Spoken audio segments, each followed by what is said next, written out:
Telephone கான்வர்சேஷனுக்கு கண்டிப்பாக தெரிஞ்சுக்க வேண்டிய 5 sentence in English. First one, hello, யார் பேசுகிறது? Hello, who is speaking?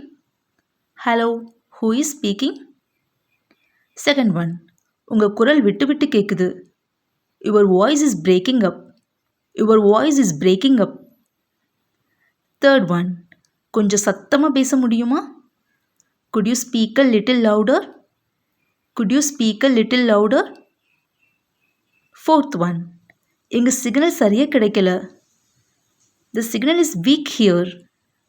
The signal is weak here. Fifth one, உனக்கு திரும்ப கால் செய்கிறேன். I will call you back. I will call you back. Thank you. Please subscribe my channel. Bye.